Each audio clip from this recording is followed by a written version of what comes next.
Hey everybody, welcome to episode number 41 of Cameron's Nostalgia Podcast. I'm your host, Cameron Strickland, and today I have with me Gordon Moss. How are you? Not too bad. How are you, Cameron? I'm doing good. Now I for heard you have I heard you have better we have better weather out here than you do in Newfoundland right now. nice. Now for any of you guys who don't know, bro, Gordon was a graphic designer for the Jim Henson Company. Yeah, actually I was like a scenic setting constructor for building all the doozer constructions that you saw on the TV show. I also looked after um not they weren't called Fraggles, they were called Gaggles. And when you saw a photograph of them with on the stalactites hanging off the stalactites or stalagmites. Um, I was maintaining the radio controlled Muppets. They had them all radio controlled and they all sang simultaneously. Nice. Okay, let's begin our first question. Sure. So, how did you get interested in graphic design? Um, I was always interested in advertising growing up. It sort of started in high school. When I went to high school, I kind of got into advertising, and I was on the advertising committee for our um, high school um, committee to advertise school dances and whatnot.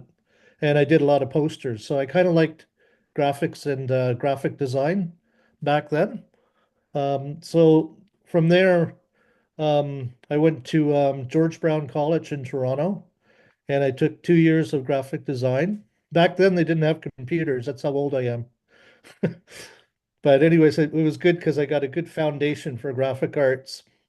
And shortly after I finished college, I went on to my brother Wayne was actually working on the show with Jim Henson, Fraggle Rock, and he managed to get me in to construct all the doozer constructions. So I worked with all these plexiglass extrusions, and I glued them all together with a chemical called methyl ethyl ketone, which was back then it was very caustic, so I had to wear gloves and all that and a mask. And I worked alongside the with the doozers um, to maintain and help out with the battery power on all the doozers because a lot of them were battery operated. They used lithium batteries, and I worked with Foz Is that name familiar? Yes.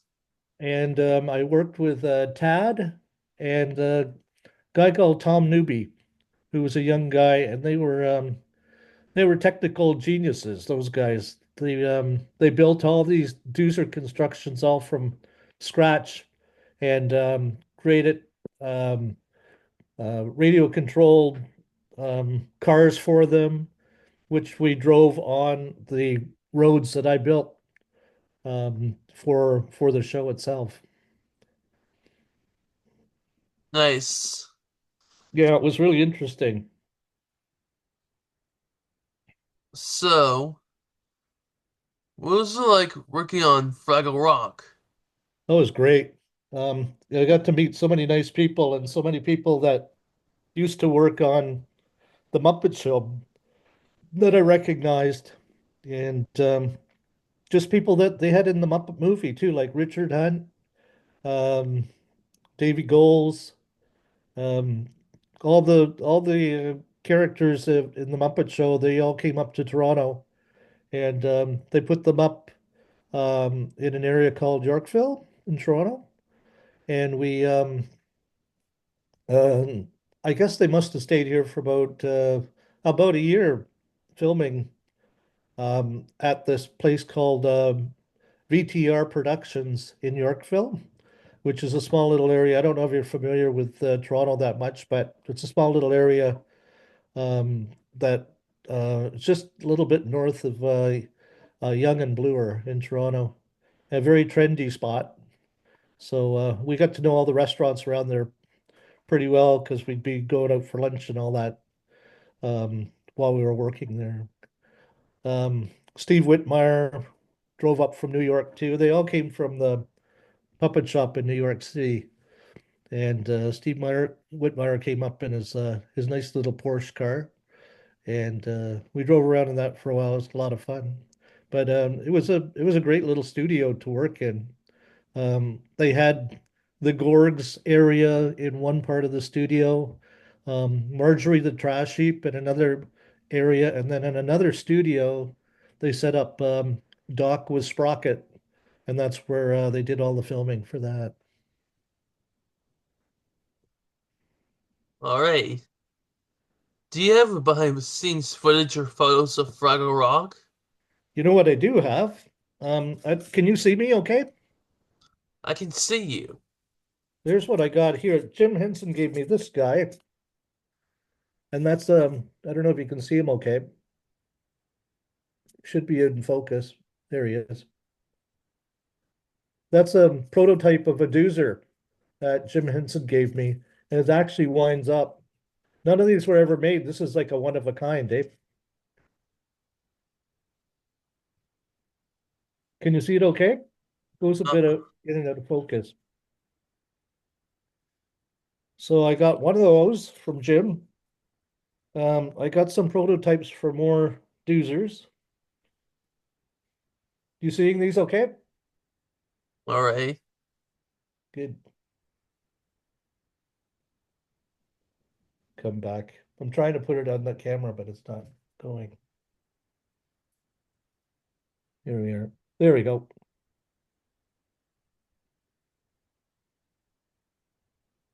And these were made in Switzerland, all from here's another one.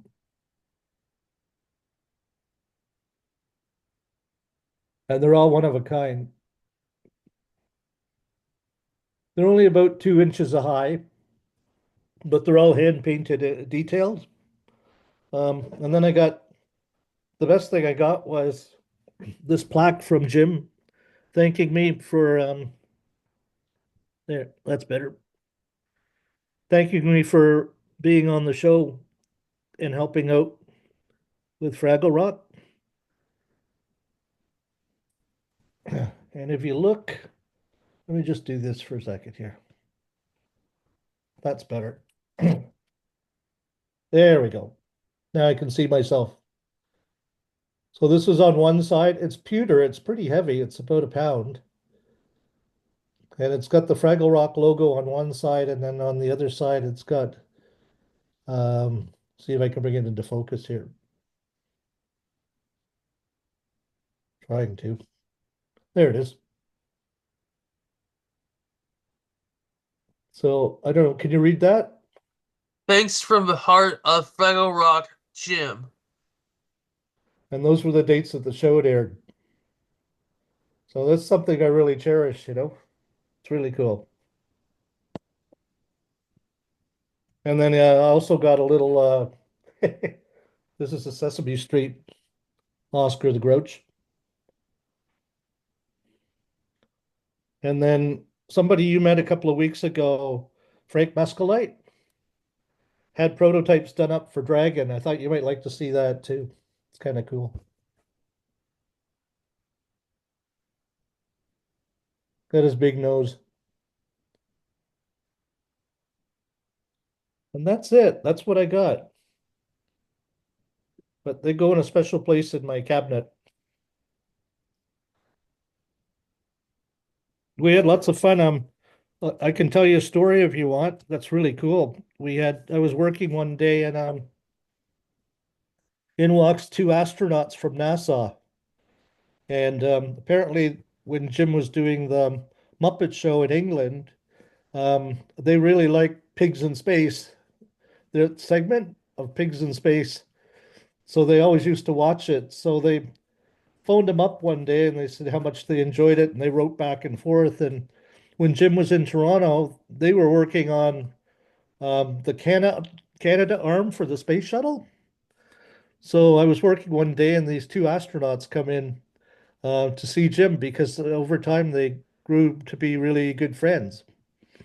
So we ended up going out for lunch with these two astronauts from NASA with Jim Henson. It was kind of amazing to to have visitors like that come in. So that's something I'll never forget. All right.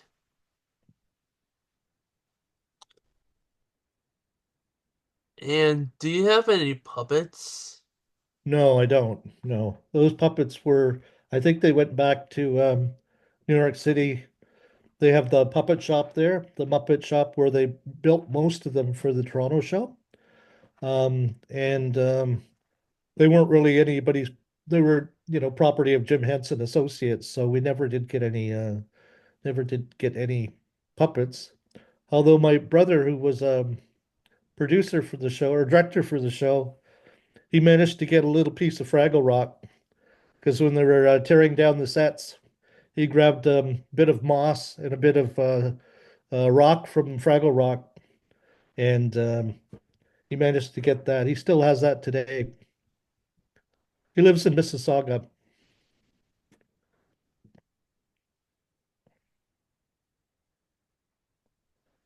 I wish Frank Mescalite would be on my Oh, was he? He's a great guy. We've been over to his house.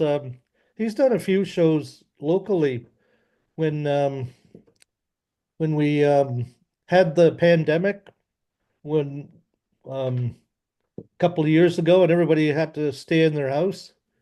He did a show, I believe it was called Dr. Cheddar. Have you ever heard of it?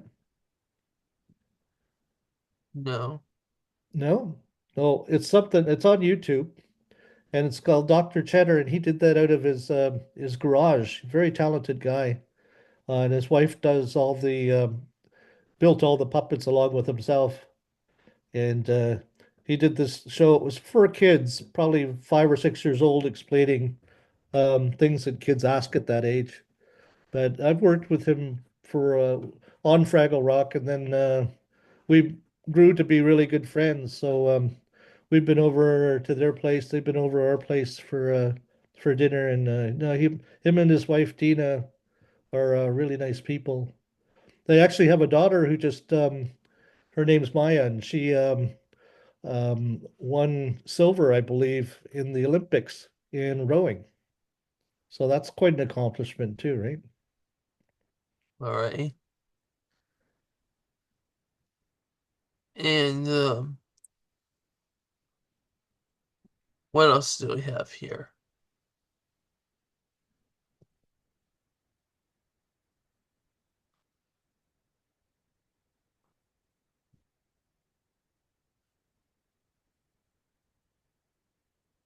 You know, you already showed me stuff that you got. What's that? Sorry.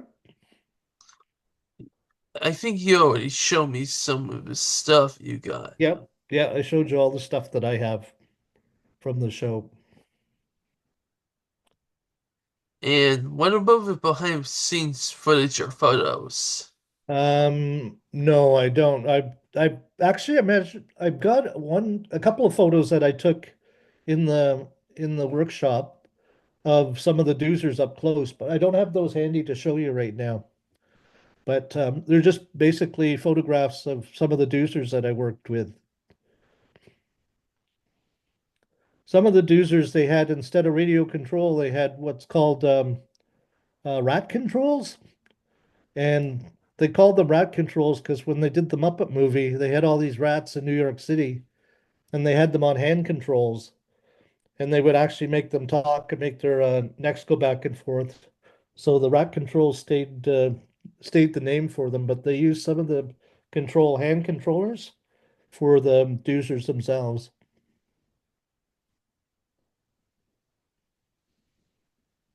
Sorry about my phone's ringing. Oh, no worries. I can't hear it.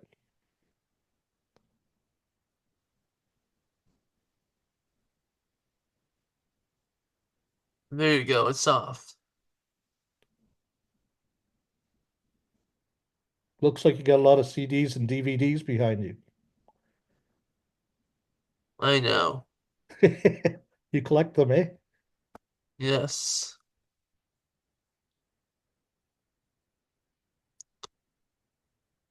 And I remember meeting you for the first time Right? in the Living Arts Center. Correct.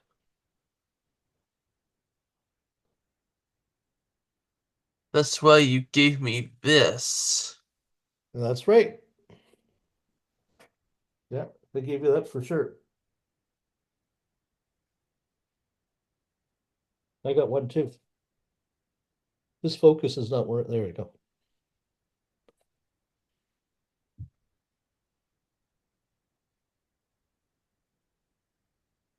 All right. Great. Well, that was fun. Well, Gordon, thank you so much for your time. Thank you very much for your time too. I see you got a lot of puppets back there behind you, eh? Wow, that's incredible. That's incredible. Did you buy them all or did you make any? Some of the puppet guys brought me here. Oh, very good. That's really good. Yeah, I'm friends with Terry too, eh? Terry Angus. He was my previous guest on my show. Oh, very cool. And then you're gonna have Frank too, I guess, eh? It's for the upcoming. Very good. I look forward to seeing it. Can you send me where you post all these? I'd like to have a look at them. Just email it to me when you get a chance. What do I do? No problem.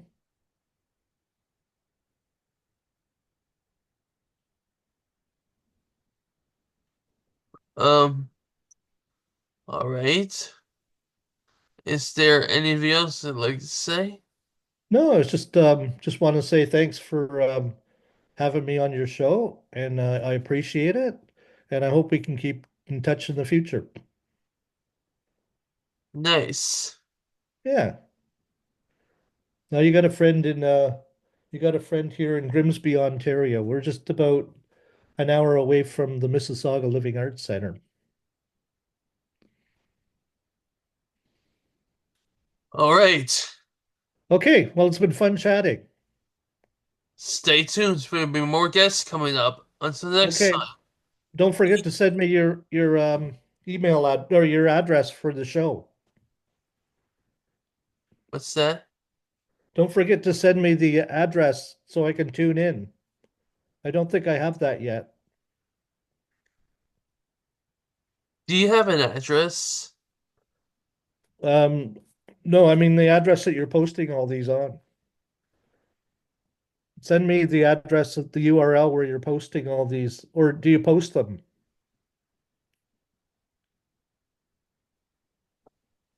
I didn't. Okay. Okay, well, say hi to your parents for me too, huh? Hi, Mom and Dad. And I like your shirts. I know. Okay, sounds good. So we'll wish you all the best. Keep in touch, and hopefully we can chat soon. All right. Okay, have a great afternoon. Stay tuned. There'll be more Okay, guests coming up. Until okay. next time. Peace. Peace. Bye for now.